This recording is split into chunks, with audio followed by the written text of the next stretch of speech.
This video is brought to you by The Boring Life of Dean and Haley, now showing on YouTube. No, I'm fine. Got a water bottle right there.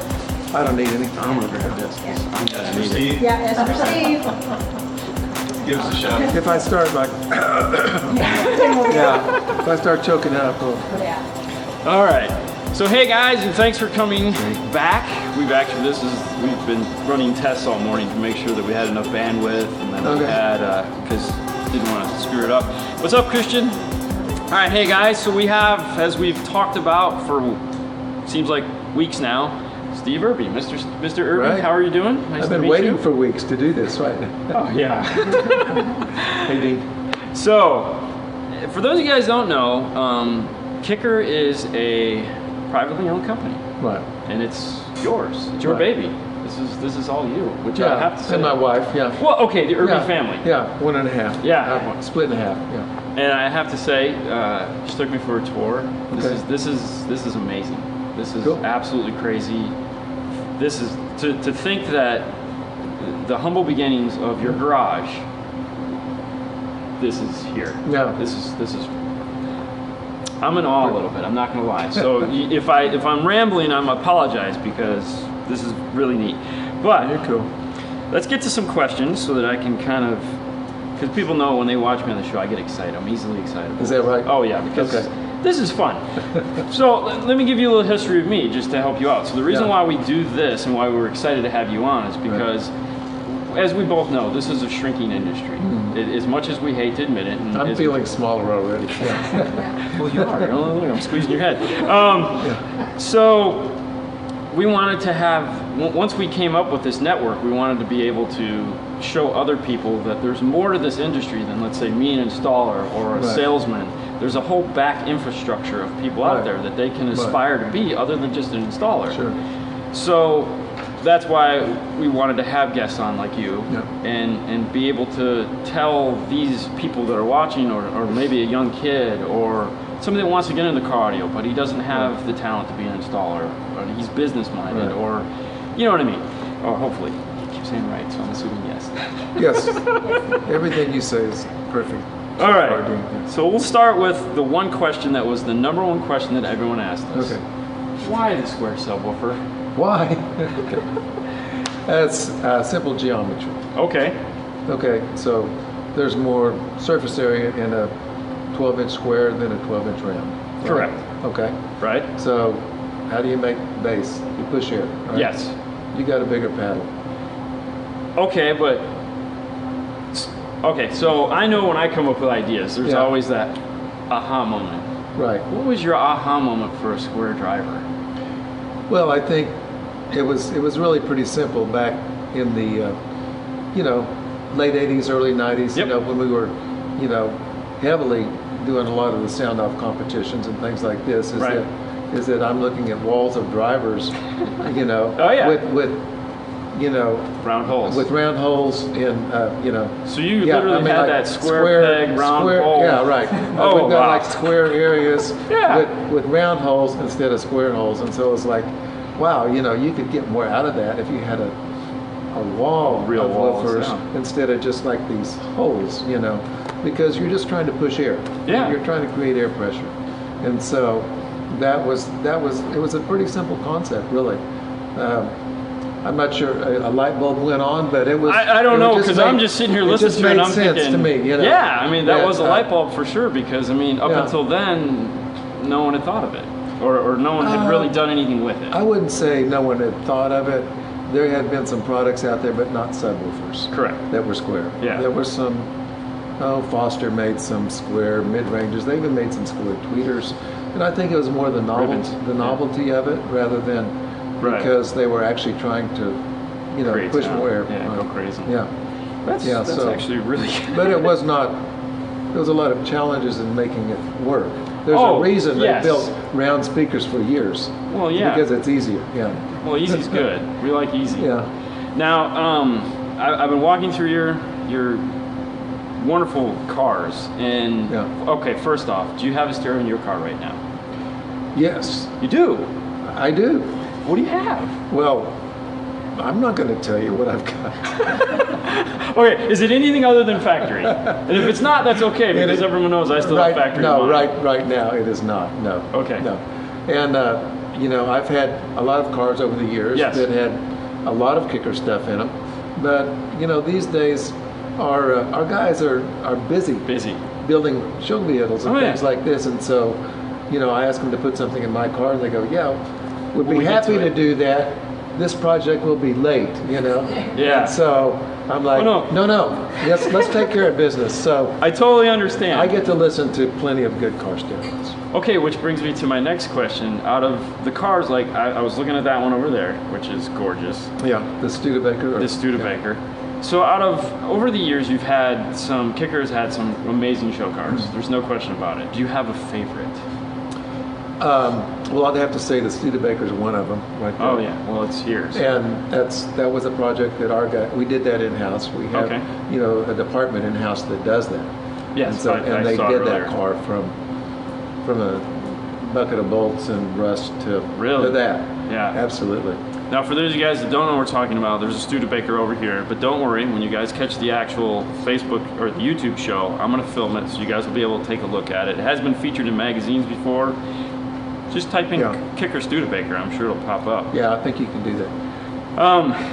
Another one is the Kicker Metro, which is a Nash Metropolitan. Okay, is that little guy there? That's back up. Oh, the yellow one. The yellow one, right. Yeah, ooh, yeah, that one. And you can just type in Nash Kicker Metro on internet, and that'll come out. What kind of car do you drive? It's an Infinity. Yeah, it's an SUV. Oh, okay, you got an SUV. Yeah. SUV? Yeah. I've got to haul my keyboard. I'm a musician too. Well, okay, that brings up my next point. I've got to haul some sound gear in there. Right? In doing my research, you're a musician. Yeah. You play the keys. Yeah. Okay. Which is what led to all this. Pretty much, right. Which is, that's pretty cool. So the story goes that you wanted, the drummer was loud. And you had to compete with the drummer. That's the right story. Right. So you went to your dad, and you said, Dad, hook me up, bro. I said, I need a bigger speaker for my keyboard because I'm getting drowned out. Yeah, and he was like, we can make this. Right.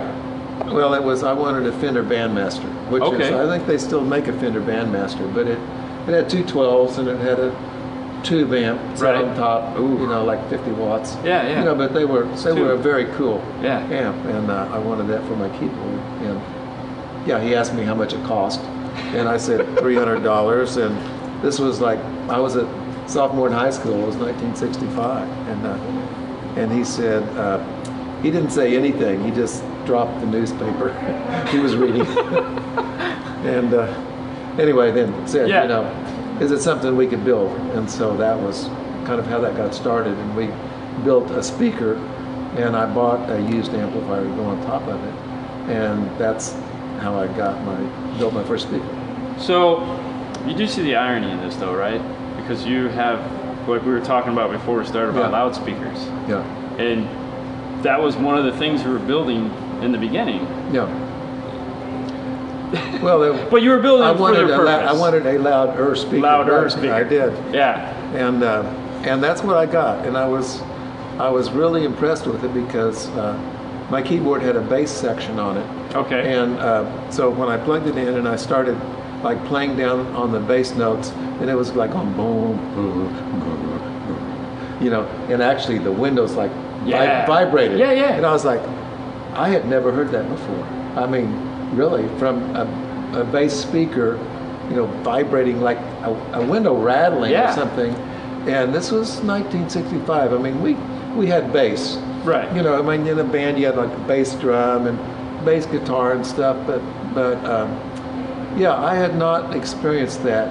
It was a big bass reflex enclosure, about that big, with a 15-inch Altec. I was going to say, with the 15-inch Altec lens. Yeah, and it was tuned to about 50 cycles, I think.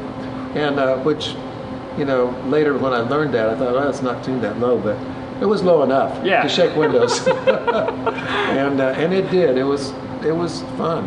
Yeah, I liked it. Okay, so one of the other questions that came up, and since you're a musician, When you're tuning a car or listening to a car Right. that's been tuned or whatever, Right. what type of music do you like to listen to? Like, what's your go-to Yeah. band? I know you're a big Beatles fan, or at least the Beatles were a big influence on you. Yeah, I don't listen to the Beatles. I listen Okay, to good. something that, well, no, I do listen to Yeah. the Beatles for the music. Yes. But, you know, for tuning a car, I'm just wanting something that I know is recorded really well. Okay. And I know that it's like really clean, and it's got low bass notes on it. It's got a good kick drum, or if it's synthesized bass, you know, it goes really low, and so those are the things that I look for in a recording. It really doesn't matter so much The artist. the artist or what kind of music it is. But for mids and highs, I usually like to listen to like a female vocalist. So who's your favorite? Well, I have to put you on the spot. No, I mean, my brain always locks up when people ask me that stuff you too. know, one that I listen to, been around for a long time, Jennifer Warnes. I listen to her stuff Okay. a lot, and because she's got like a smooth voice, but it's got kind of a resonance in there around 3-4K Okay. that can sort of rip your head off if you've got a peak there in your So response. now I have to go back and watch so, what we just talked about, so I can yeah. But so I think for me, her voice is challenging. Okay. Because if the speakers are hot in the region that, you know, your ears are really hot about 2-4K, it's where you're the most sensitive, and so her voice is pretty hot in that region. And if your speakers have any inclination to be that way, you'll notice it really quick. So that's just one thing I listen to, and then I try to switch around, and a lot of times I listen to music that I've never heard before, and just to see what it sounds like. But and if I'm listening to the bass, there's certain cuts that I listen to and things like that, or synthesized bass, you know, really low bass, things like that. Give me 1 second. I have to press a button. Okay. Sorry about that. Yeah. All right. That's cool. And it's still exciting. I'm not gonna lie to you. I'm Yeah. still Oh. giddy over here. He's entertaining himself. I don't really have to do anything. No, you don't. Well, okay. I mean, okay. So I started. I was telling Lori, you guys, you know John Schneid. Yeah. Okay. So I met John Schneid back in '88. Okay. Okay. And when this was before I was- started. Yeah. I started my first. I was. People ask how long you've been doing it. My first paycheck came in July of '90. Yeah. So that was, you know, but kicker was a big part of the industry back then, and you know, to be able to sit here and talk to you is one of those things. If you'd have told me back then that I was going to be able to do, I'd have been like, you're crazy. It's really a moment in history. Right? For me, yes. You know, I mean, It's just another day. For I know, right? Yeah. Yeah, I know. I met Dean. Whoopee. No, it's. But you know, a lot of things. I have people say that, and it's kind of funny because when you're in that position, you don't really view it that way. No, I go to work every day. You put your and legs on, your pants on one leg at a time. And I have fun. I like what I do, and you know, and it's so days go by, and unless you really stand back and look back and go, well, we've come a long way. Yes. You know, it's like climbing a mountain or something. You're just doing it. You know, but you stop and take a look back and go, wow, we're getting pretty high here, but it doesn't seem like, you know. Well, that actually was a great segue into my next question. Looking back over the years, what was one of the products, I mean, obviously the Squares is big, but one of the products that you developed that you just were like, man, this is the thing. This was the product. I'm like so proud of this product. Yeah. Well, back in 1980, the thing that really got us going was the original kicker. That's over there. Which was a speaker that went behind the seat in the pickup truck. Mm-hmm. And, you know, I started the business in '73. We were not really doing car audio. No, you were doing loudspeakers. PAs. PA speakers. Speakers. Which are a lot like loudspeakers are what you call loudspeakers today. Yeah. You know, the bullet tweeters and the paper cones and all that stuff. I mean, so we did all that. But I was not really interested in car audio. Oh, John Schneid just chimed in and says how far both of you have come. Schneid. Yeah. Okay. Okay. Frankly, back in the 70s when I started in business, I thought car audio was a joke. I really did, because it was like a 8-track player, and the tapes always drug. I mean, I had them in college, and I installed systems in my car, but I put in like PA speakers and like bigger stuff, just because that's what I was used to working with. But go with what you know. But there wasn't any amplification to speak of. I mean, we were using some pretty big amps and JBL speakers and Crown amps and stuff like this. And car had like 18 watts, channel, and the speakers I always thought rattled, and they didn't have any bass.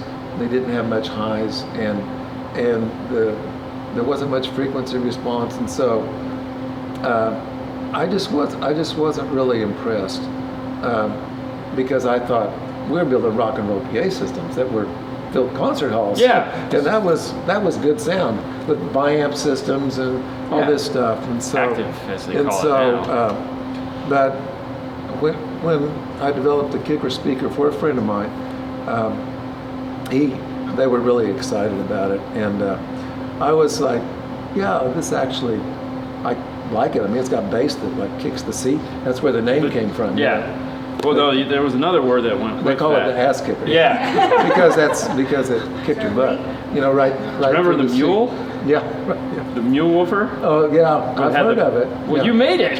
Well, no, that was a horse, not a mule. Yeah. I don't know. I remember the horse. Yeah, right. It's called the mule. Well, yeah, our marketing department got off on that. Yeah, it was a horse. It was a horse. I just, off topic for a minute. I just like that you guys have had so many logos that you could actually fill up a clock with all different logos. Yeah, right. That was the coolest clock ever. It was like, I remember that logo. Oh, I remember that logo. Yeah. That was a cool logo. Yeah. That was always neat. We changed our mind a lot. Okay, so it started out as Stillwater Design. Yeah. And I read that you wanted to pick a name that was so that it was easy enough so that if you changed directions, right, you wouldn't have to go through all that changing the name again. Yeah, that was back in probably 1973. And we were sitting around drinking way too much coffee. We weren't smoking anything right there. It's coffee. We were probably smoking. No, I quit smoking cigarettes. Just stopped. But at any rate, the idea was like... It's Oklahoma. It's legal. Come up with a name.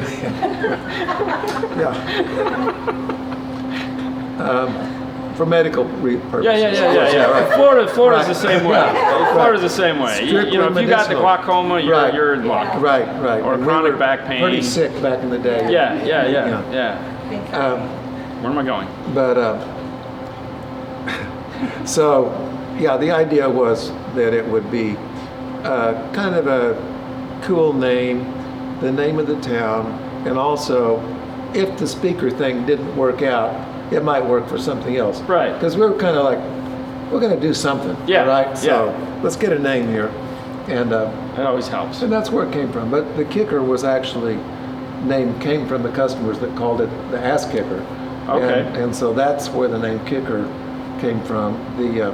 I like the action part of it, because back in the day there were really no names that described the sound of a speaker.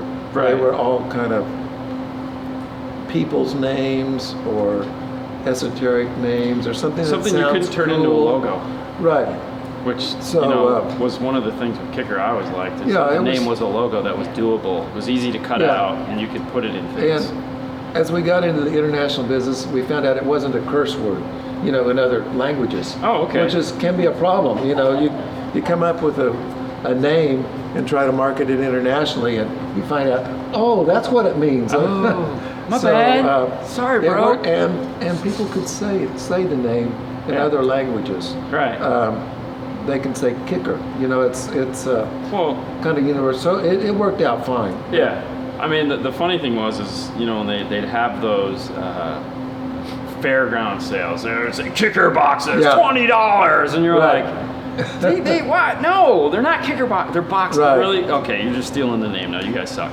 They did. That happened a lot. And Yeah. our lawyer said, don't let them do that. And I thought, no, that's cool, you know. And then Yeah, 'cause- later I realized, not so cool because, you know, Yeah. they buy the product and they think they've got a kicker box.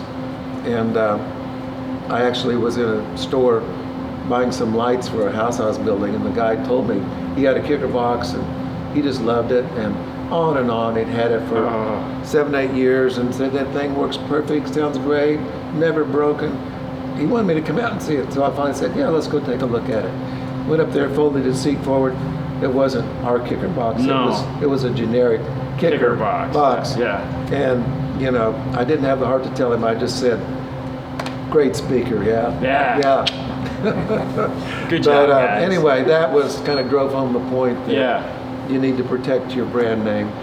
I didn't know that at first. No, and I mean, Yeah. you went from one car garage Yeah. to this beautiful facility. Yeah. You're gonna make some along the Yeah, way. you learn as you go, right? Yeah, exactly. Absolutely, yeah.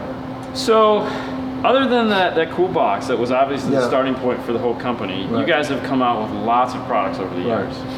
years. Is there any other one that is like, yeah, I'm glad we came out with that, or man, Yeah. that was awesome. We've had some wins, some losses. I think one of the ones back in the day that was really a lot of fun was the Solaberry subwoofer. This was a round Glad you said that. subwoofer. Oh yeah. And If you don't know what a Solobaric sub is, I Yeah. don't think you should be in car audio. but it was before the square subwoofer actually, and the concept was an isobaric pair Yep. of woofers, you know, strapped together face to face, mount them in a box, wire them out of phase, and it will actually have the same bass frequency response in half the enclosure volume. Right. And I was going, wow, cars are getting smaller. We don't want a big old box if we can keep from it. Right. And so the isobaric pair makes great sense that it only requires half the enclosure volume. Right. However, it requires 2 speakers. And the other thing is that you lose about between 2 and 3 dB of efficiency. Right. But still, you've got that low frequency response out of a little bitty box. Right. And so the concept was really pretty simple. Measure the teal small parameters of those 2 drivers bolted together as if one, paralleled, Okay. as if one driver, Okay. and then just design one driver. It's got those same parameters. Okay. Okay, so it's Yeah. got like twice the moving mass, and Yeah. you know, and twice the stiffness. You know, the motor's twice as strong. You know, so you simply measure the parameters of those 2 and design one that did that, and that was what the solo. We call it Solobaric because it was solo is single. Yeah. One woofer that did the same as the isobaric pair did. And that's kind of where the name. It was a play off of isobaric, That's awesome. and so it was more or less common sense. I mean, it was, you know, Okay, it wasn't what seems exactly like rocket common sense science. to you, Yeah. but it was though. I Right. mean, It was just different. It's just a logical progression. Yes. You know, and so at first, actually, the product didn't sell that well because it wasn't as efficient. Right. So you compare it to something in twice the size box, Right. and it's down about 2 or 3 dB. And people go, yeah, well, it's not so loud. We go, yeah, put some more power on it, and Tim Allen it up. and so Full that's power. and so about in those days, actually, they were developing bigger power amps, bigger and bigger power amps, and so it became not so much of a problem to have a big power amp, and then the product became more successful because they could get enough power could actually to figure out how to drive do it and have it same low frequency response and half the enclosure size, and that was pretty cool. That was really cool. And they sounded really great. I mean, really tight bass and really low bass. Well, how come? Okay, so Christian asked, how come you don't want to bring that one back? Well, tell the truth, these days most everybody designs woofers more or less like that. Okay. Not exactly.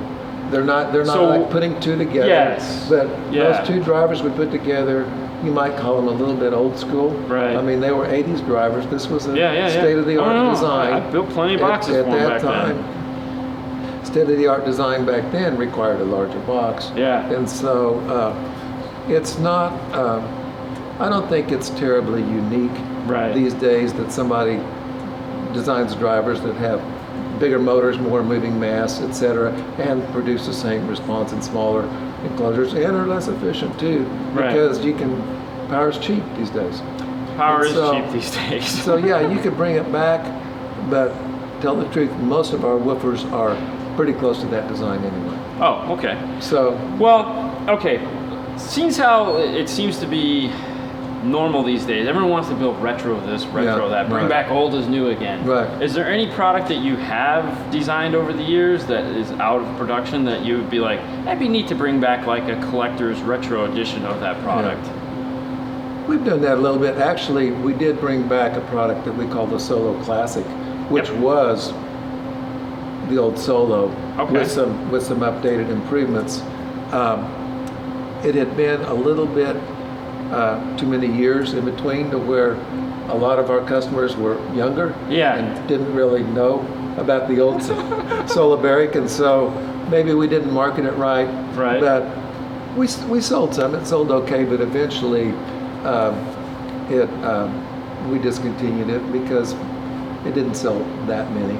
And Fair enough. and so for a company like us, that we've been in business 45 years, There's a lot of products. and we got a lot of products. And Yeah. some of them go back before people were born. Yep. That didn't hear it, never heard about them. Right. And so you got to be a little bit careful about what you bring back and make sure that it's something that everybody would remember, or if they don't, somehow remind them through your marketing efforts, or, otherwise it's just like Solo Classic. Hey, it's new Coke. What's that? Yeah, it's Coca-Cola Classic. Yeah, right. Yeah. It's the old can Anyway, again. that was probably a little bit of a lesson for us in marketing, maybe. That makes Not sense. so much product development. It was a great product. Like you said, it's a Still growing is, yeah. and learning experience. Right. So as you just said, you've been doing this 40 plus years. Yeah. And doing this 40 plus years. Yeah. Okay, I got 28 under my belt. And I wake up in the morning and I'm like, "Oh, I got this again." Some days. 40 plus years. You've seen a lot come and go. And a lot of companies have gone by the wayside. Right. And some of your major competitors from years Right. are still around, but not in the form factor that Right. they were, such as like Orion, Hyphonics, and all that. Right. Really briefly, it gives you some joy, doesn't it? Well, it's nice to still be standing, Well, yeah. But I've always felt like that when a company sells, something changes, Right. and it doesn't necessarily have to, but there has to be someone in the company that has that adds kind of the heart and soul to the company, that says, "This is my baby. I'm Yes. going to make it into something, and I really care about it," and that This sort was of definitely thing. your baby then. And so that can happen, and you can find someone that can do that for a company when it's sold. Sometimes they don't find that person, Right. and then the company just flounders.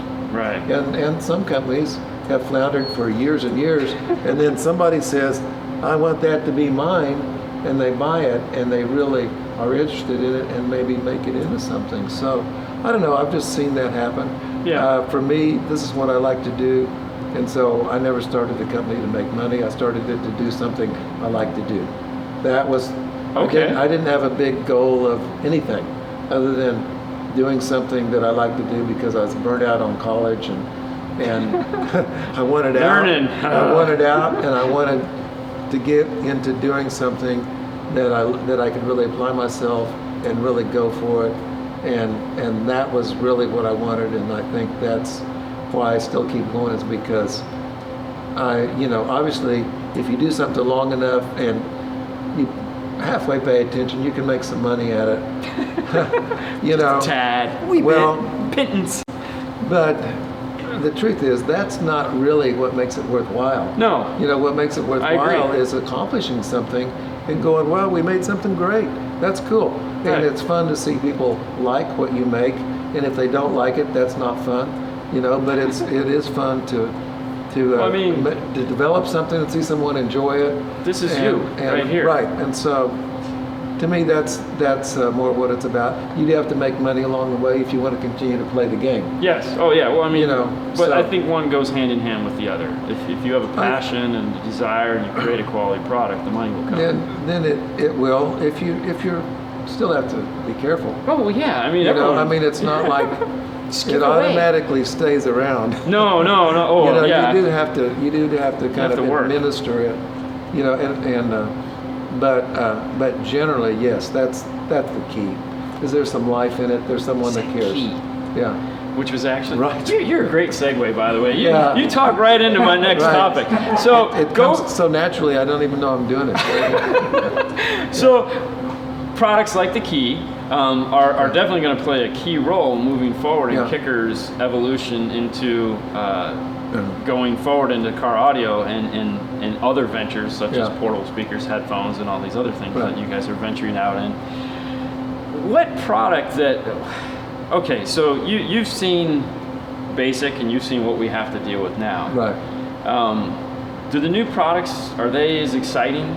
Like something like a Kicker Key amp? Do you sit there and go, wow, we built that, and that sounds awesome?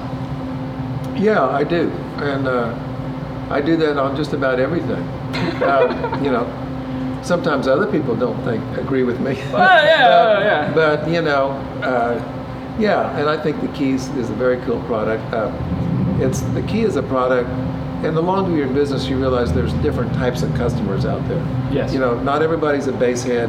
Correct. Not everybody wants the loudspeakers system, that opens up and plays for the world. Yep. And not everybody wants the tweaky sound quality thing. And there's a lot of people that just would like their sound system to sound better. Right. And this is really what the Key's for. It's not to try to replace a good installer or somebody that really knows how to tweak a system. Right.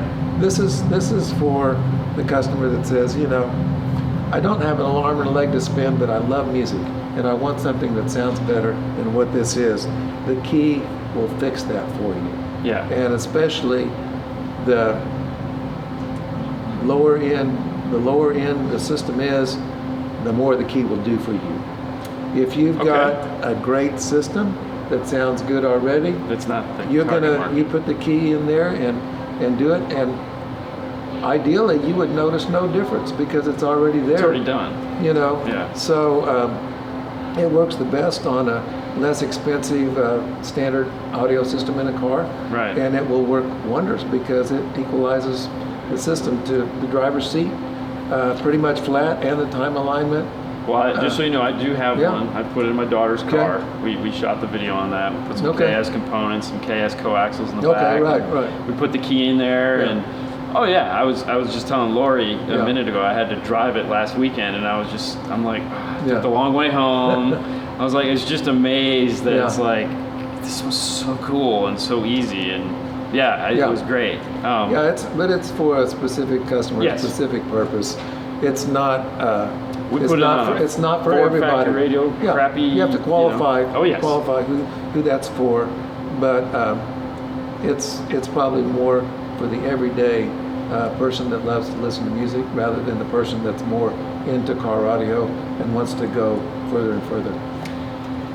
So we often get asked a lot here about, people will throw out brands and products, and they'll be like, what do you think of this, or what do you think of that, or and sometimes they're expensive and sometimes they're cheap. And my answer is always the same. If you can get out there and buy a piece of car stereo equipment, and that gets you the itch to want to buy the next piece of car stereo equipment, or to do the next thing, or buy the next speaker, then buy it, use it. Who cares? Just get going into car audio. You guys have a very diverse product line that allows people to come into a speaker line and then move up gradually through it to a very high-end speaker line, which is nice. What's your favorite speaker line out of the couple that you carry? Yeah. Well, actually, I look at each one as having a different purpose. Okay, that's great. So I have just as much fun designing an inexpensive line of speakers and making it the best an expensive line of speakers Right. out there. Okay. Because of the challenge of it. Yeah, well, It's anyone like- could make a $1,200 amazing sounding speaker. Right. Making a $50 speaker sound amazing. It's like these chef shows where they only give you 5 ingredients, Yes. and they say, make, Do it. make the best, whatever, out of this thing, and these guys go for it, And for me, designing, especially speakers, is the same. You've got this much money to spend. How good are you? What can you do? Right. And so, somebody may go there and go, well, there's a lot better speaker than that. Well, maybe so, but for that amount of money. Right. And so to me, that's the challenge at every level. Okay. Is to do the very best you can with what you've got to work with. And, if you have an unlimited budget, no problem. Yeah, We can exactly. Do that. Yeah. We can do that too, but not every person that likes music has an unlimited budget to listen to their music with. And so, I get a lot of pleasure out of providing the things for people that maybe don't have that much to spend on it, but they love music, and so you give them the best opportunity to enjoy that. And being a musician, I'm biased that way. I'm into music for the masses, give everybody the very best sound they can, Yes, so they can I agree. appreciate, what's out there.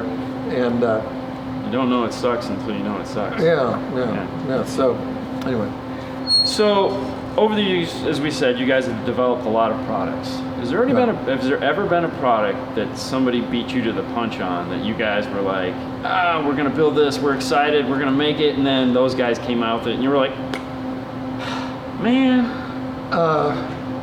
yeah, probably quite a few. That's business, Yeah. And because you're always trying to sort of One up. the other guy, Yeah. and sometimes somebody does that to us. Sometimes we do it to someone else. It's like a competition. You don't win all the games. No. But you try. But it's always. But I'm going to win the next one. Okay. Yeah, So yeah. So yeah, if and I enjoy the innovation of it. I don't want to just copy what somebody did, but if somebody comes out with something, rather than just doing the same thing, my goal would be, okay, how can you do something that's even that much better than that? So Steve Jobs, it's sort of MP3 you kind player. of challenge yourself Yeah. with it and do the best you can, because it's a little bit of a game. Oh, yeah. You did this, what can we do? You do this, you make this move, we make this move. So I think business is I look at it as a little bit of a game, and it's not that we win and everybody else has to lose. I don't see that. No. I think it's just challenging, and what it does is it improves the product for the customer, Right. who's Healthy the end competition. user. So the healthy competition really continues to raise that bar. Yeah. And so, we welcome competition. Sometimes, you go, oh God, more competition. But the truth is, it's good for you, Yeah. because it keeps you on your toes. Yeah. And then ultimately, I think the consumer wins, because Oh, the yeah. equipment just gets better and better. That was the whole thing with cell phones, Absolutely, yeah. Once they dropped this thing, it's like changed the world. Raise the bar. Yeah. Raised it really, Really high. raised it. Yeah. Really high. Yeah. Well, yeah, different perspective, but yeah. So, Yeah. looking at where we were back in the 70s, back in the Yeah. 80s, back in the 90s, 2000s, 10s, 20s. Right. Now we're approaching 2020. Yeah. I know you're going to ride this as long as you can ride it, because why not? You It's love a doing It's it. a horse, not a mule, right? Yeah, exactly. I didn't come up with the name. It was blue too. Yeah, right. Bad color choice. Yeah. So you, obviously, there's no reason to stop now. Yeah. We're knowing what you know and what you've seen. For one, do you like the direction Corrado is going? And two, do you see anything, not to give out any secrets, naturally, but is there anything that's happening now or that you see in the future that excites you? I know that was 2 questions. Break them up as much as you want, or whatever. Yeah. I think what always excites me is that people love music. I think that would be the disturbing thing, because we're just reproducing music for people. Well, music's getting worse though. That's the problem. Well, worse, yeah, right. Yeah, the '60s, yeah, like. Well, I don't mean 70s, like I don't mean like the lyrics. I mean like we got YouTube music now, we got Pandora, we got Spotify. It's just all these crappy bitrate musics that we're having right to reproduce. Yeah, that's true. I mean, That's getting quality harder. varies. It's not like it was back in the day of 8 tracks, though. Okay. You know? I Well, mean, so, okay, so so we were- from one perspective, it's like It's better. It's better. But we almost hit that hump when the CD was all the rage, and then it's kind of like been going gradually back down. Right. I think that's going to vary. One of the, I would say, kind of disappointing things. This is a little off the subject. It's okay. We do that all the time. But disappointing things to me is that so many people that have grown up in the computer age have got used to listening to computer speakers. Yeah. Or the speaker that's even built into a laptop, or something teeny tiny, like a cell phone. And so they're kind of like okay with that. And I get it, because you kind of compensate. The brain is an amazing thing. Clearly. you can listen to something on a pretty much of a junk speaker, but you know the song, you sing along with it, you kind of get the emotion, and it's like, It's good enough. It's good enough. that's good enough. Yeah. And so I guess that's my complaint, is that a lot of people think it's good enough when they're missing out on what it really could be. Correct. And so I think still the fun part is showing people what it can be with demo cars, or with product. Let's say the key amplifier, Yeah. showing people what it can be. They've got just a factory system, but hey, music can be way better than that. Oh, yeah. And then if you want to move on from there, I mean, the sky's the limit. So The button on the key is great. yeah, it kind of shows you where you were Before or after? and What the heck? before and after. So I think every DSP that's made should Yeah. have a button like that, because there's a competitor of yours that also had a button on their Yeah. DSP, and Right. I would always, when I set up the car, I would, Yeah. before we'd pull it out, I'd turn it off, because then when I go to show them the vehicle, Yeah. I'd let them sit in there, and this is what they paid for, this is what they're listening to, Yeah. and I go, hit the button, yeah, and then everything would just go, yeah. and they go, oh, and you'd be like, Yeah. yes, There's a lot to be said for a good demo. Yeah, oh yeah, for sure. That's the best way to sell product. Best way to sell almost anything. Well, is a which good is demo. which is a clear example of your thought process here, Right. because you guys have constantly built amazing demo vehicles over the years, and still build them, Yeah, we do. and you take them out on Right tour. here. We got multiple vehicles on the road right now. Yeah. All the time. Yeah, which is And pretty cool. that's kind of the idea, is that I get a kick out of showing people what audio can be, and that they didn't know it could do. Right. And so these days it's showing people what bass can be. It's gotten pretty crazy.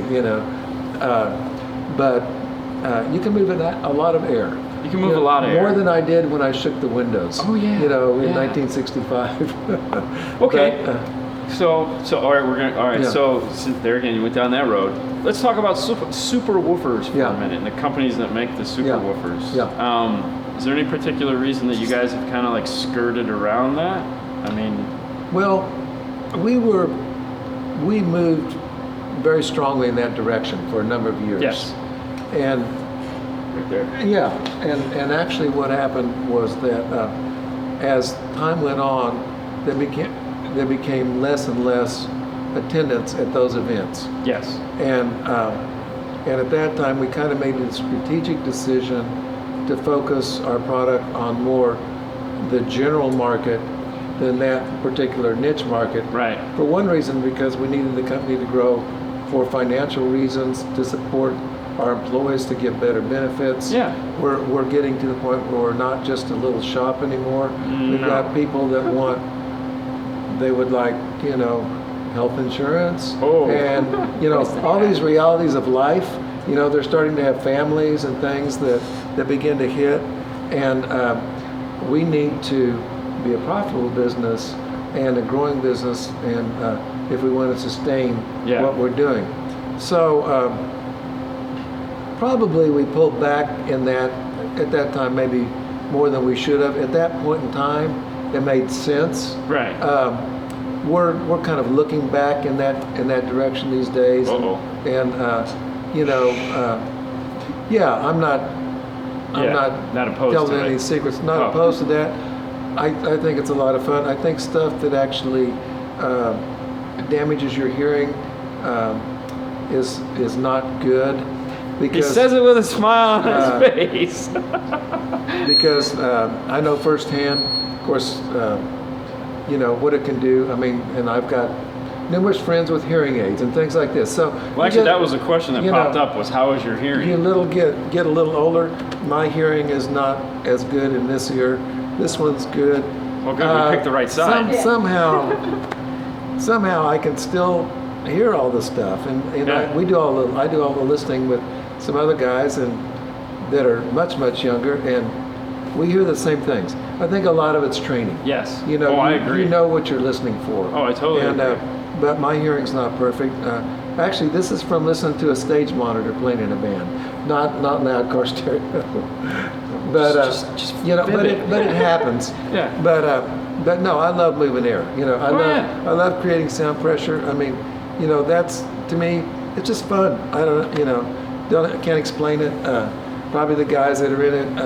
I can't explain it. I'm with you. It's one of those things you can't explain. You like to get hit in the chest every once in a while. You know? Just smack. And so back massage. There's hair trick. There is too much. I've experienced too much. Yep. But you know, if any guys are involved in anything, there will always be too much of something. You know. Well, yeah. And so it's just we said that earlier. That's what we do. You know. I mean, that's just in our DNA to do too much. Yeah. You know. So we'll draw a line, and I'm going to walk past it. Yeah. So I get it, and it's kind of fun. So.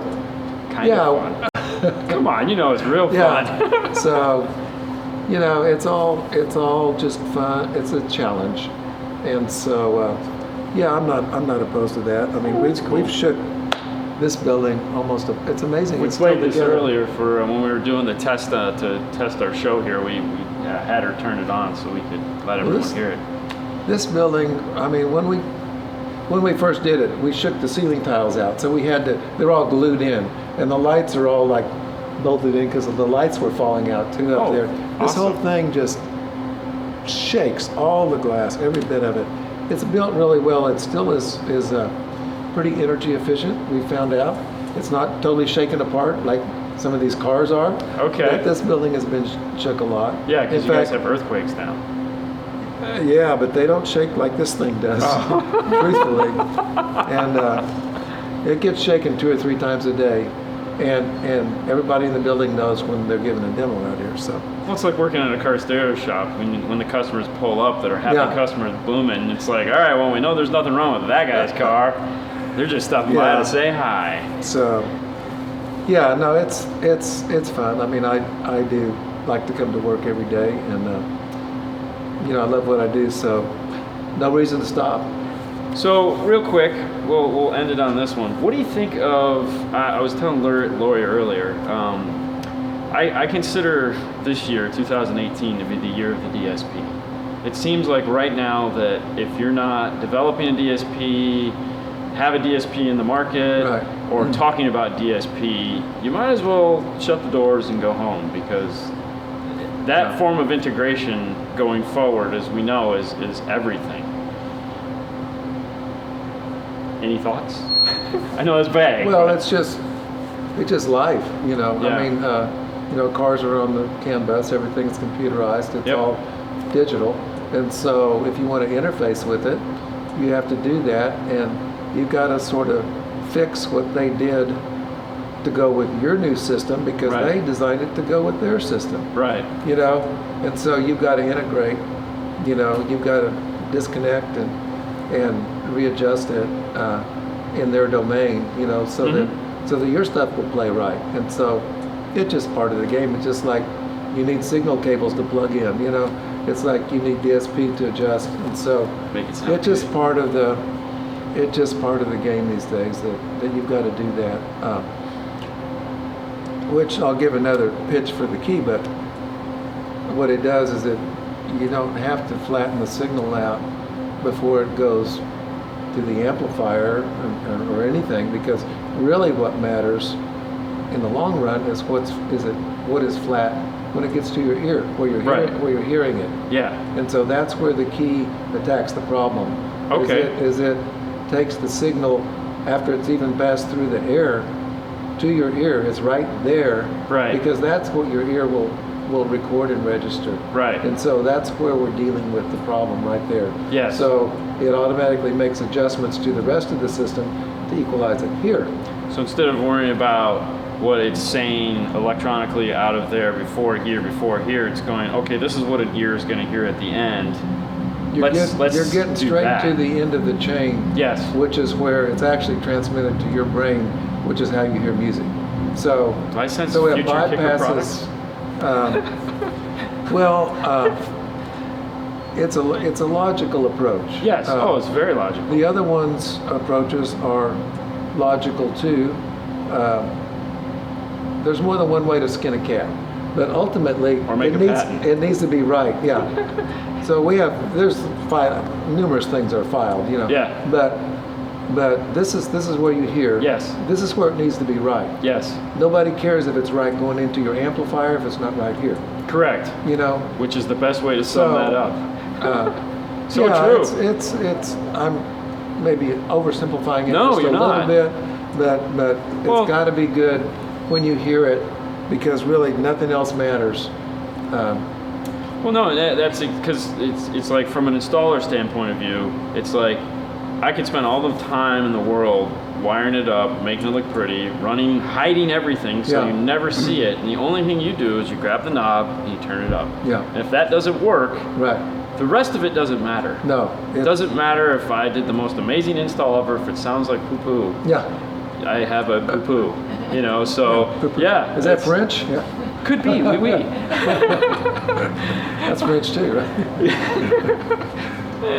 Goes with the last name. Yeah, right. Well, anything you want to add before we Well, let I you was go? just going to say, you Yes. know, on that subject. Yes.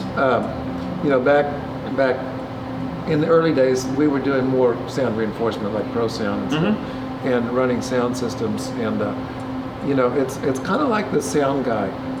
You know, they're bands that have. I mean, I remember back in the day, and sound companies, they had fantastic equipment. Yes. But if the guy that's actually running the sound doesn't know what the music is supposed to sound like, all the equipment in the world doesn't get it there. You know, he can make it sound as terrible or as great as he wants, but it's simply a tool. Yes. And so somebody has to know what the end result is supposed to be if you want to. You don't have to know what the end result is if you want to get there. Okay. So what the key does, it takes the end result, which is basically the music as it was recorded, Right. and brings it to your ear. So it does the maze backwards. Yeah, it does it. It really does it backwards. Yep. So you can have all this great equipment in here, but if the sound guy doesn't know, you know, Yeah. oh gosh, I think we need to boost Which 160 hertz, Well, and you find out yeah. the car's got this hideous like Resonance. bump in there, so you know. So, and he doesn't even knows what and 160 he doesn't hertz know is. what it is. I mean, and let's he be doesn't honest, know- that's- yeah. He doesn't even know what that song was supposed to sound like, so he doesn't know if that's supposed to be there. You know, so I'm just saying it's really easy to mess things up. Oh yeah. And so what this does, it takes the guesswork out of it automatically, and it does a really good job of it. I'm not saying it's absolutely perfect, but I'll say it's really better than good. anything else that I've heard, and because it addresses the problem right where you hear it, rather than Oh yeah, and when we were Not partial. setting ours up, it was funny because you know you put the thing on top of the headrest, and I go, Yeah. let's take the headrest out. And Fernando, who would be normally sitting in your seat, goes, dude, just do it the way they said, and let's see Yeah. how it sounds. And I was like, okay. Yeah. So and it was like, oh, all right. Well, he read the instructions, not me. nobody reads instructions anymore. Actually, I do. Well, okay. I'm the one guy. Yeah, I'm not gonna you're lie. the I'm the one one guy. And well, that's why we have the show. I read the instructions and I tell people what Right, it is. right. Well, thank you so much for You giving bet. me You bet, an hour of your time. Enjoyed it. This was wonderful, and I hope you guys enjoyed it. Yep. This has been, if I seemed giddy, I'm sorry. This was really a big deal for me. As usual, if you guys want shirts, you can find them at teespring.store/5star. DNF Tool Drawer is a place where you can find all the cool tools that we use in the videos, and of course, we're on Patreon. Thank you guys so much as always for tuning in. We'll see you guys Saturday. I'll be back. We'll be live. We'll have lots of fun. We'll do a quick recap of this fun and excitement. And of course, there'll be videos all week. I know I didn't put one out today, but you might get one late tonight. We'll see. Otherwise, we'll see you guys next time. Sure. Thanks a lot. Bye. Thanks, Thanks guys. again. Thanks again. You bet.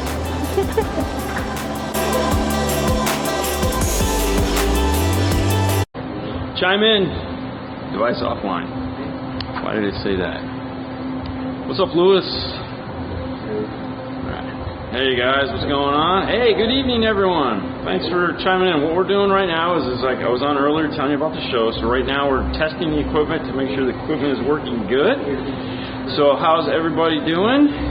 That's good. Hey, this is the wall of boom. This is a better angle. If you guys caught the show about a half hour ago, I showed it from up top. This is here. Look at. Oh no, I did show it from here. I don't know where I showed it from. Kind of losing it. I had a nice tea today. What's up, everyone? How's it going? Testing. How do I sound? Do I sound okay? Because there's a lot of background noise here, so let me know how I sound. If this, there's going to be a little bit of echo, but I can turn the microphone up if it needs to be up louder. The music will be turned off. You can hear that up Oh, we can? right now. You guys want to hear this? I don't know. Turn it on. Let's hear it. Someone had to stay back at the shop, Johnny, and make sure we had a bunch of stuff on the schedule. This was kind of like a last-minute thing, so he had to stay back and work. He got the short straw. Little echo, but good. Yeah, I knew there'd be just a little echo because this is like a giant area here. And it's, I don't know, like a 30-foot ceiling. So sounds good. Okay, cool. Hear you clear. Good. So I won't turn up the microphone then. Want to know why it's windy in Texas? Because Oklahoma sucks. Oh, damn, Cody, that was rough.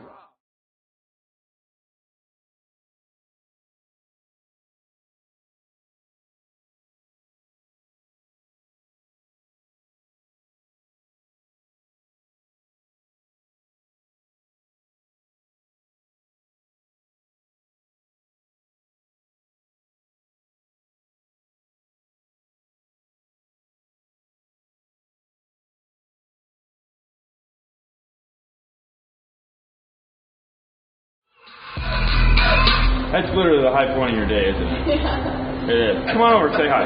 Come on over, say. So if you guys are ever in Oklahoma and Stillwater, this is who's going to introduce. Say hi. You have to sign in. What's your name? Alyssa. And Alyssa goes to.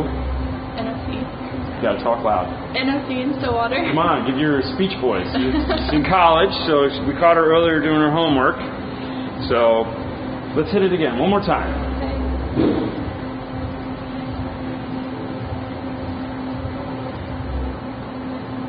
DB meter and iPhone. Yeah, this in my car. Sub is basing.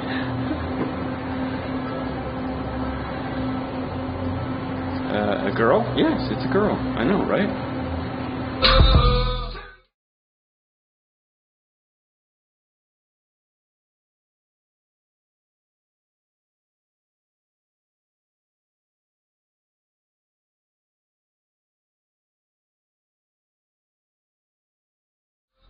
Awesome. Thank you so much. All right, so the only thing I'm worried about is I keep getting the offline warning, which means we might have to find a better Wi-Fi or stronger Wi-Fi. The only one we got. Okay, we're gonna work with that. All right, guys. So real microphone's good. Let's see. Maybe you should to wall out the Camaro. No.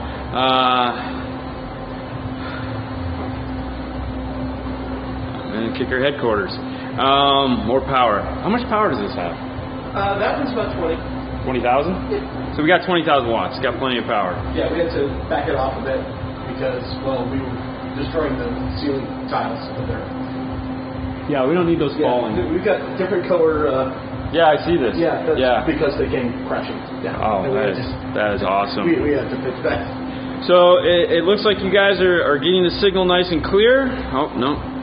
Just went dead. It dropped out.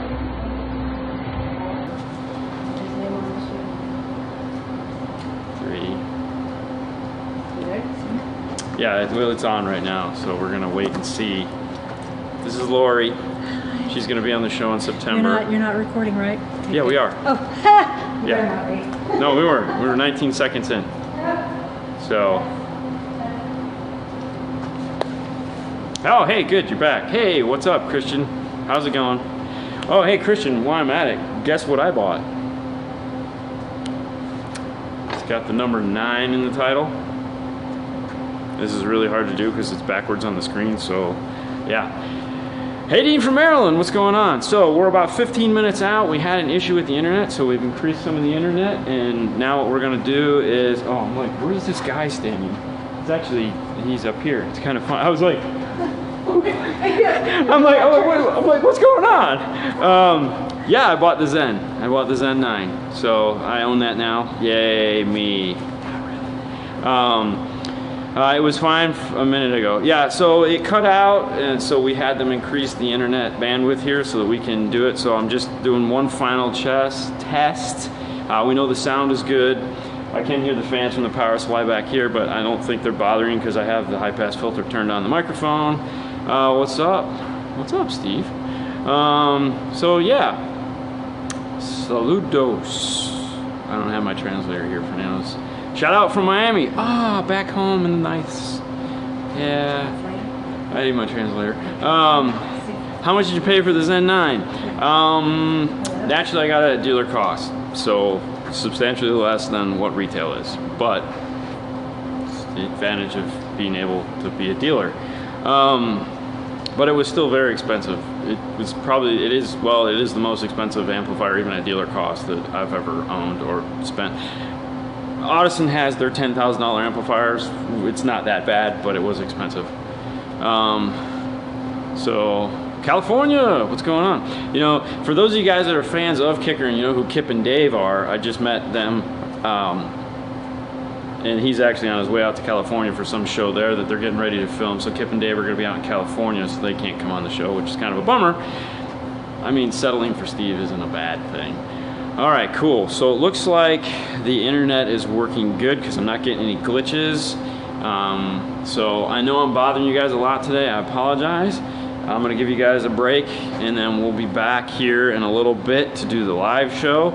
I just want to make sure everything goes right, goes okay. And is it bad to run CCA amp wire by itself? It's bad to run copper-clad aluminum at all. Okay, so copper-clad aluminum. If you need an 8-gauge copper wire, you need a 4-gauge CCA. If you need a 4-gauge copper wire, you need a 0-gauge CCA. So the savings there is minimal at best. Always go copper. Never bother. Thank you so much. All right, guys. I have my list of questions that you guys have helped me out with. I thank you very much for that. And I'm going to let you guys go. Get settled in. Get ready. We're going to be back here in just a little bit with my new co-host / interviewer. Kicker did a demo on CCA versus OFC. Actually, we did the demo for them too. We have one if you want to see. We took it a step further. We actually did a thermal test on it. So if you go into our playlist on YouTube under Kicker tab, you'll see it's cheesy at the beginning. I apologize. This when we were doing really bad beginnings. But the test is amazing. We actually ran each one for 5 minutes to see how hot we could get the wire. There again, they didn't do it like I just said. They compared 8-gauge to 8-gauge because that's what a lot of people do, and they wanted to get do away with that misconception that it was they're created equal. So it is an 8-gauge to an 8-gauge to show you why you would have to go 8-gauge, 4-gauge. So awesome. All right, guys, we'll see you in a little bit. Thanks again.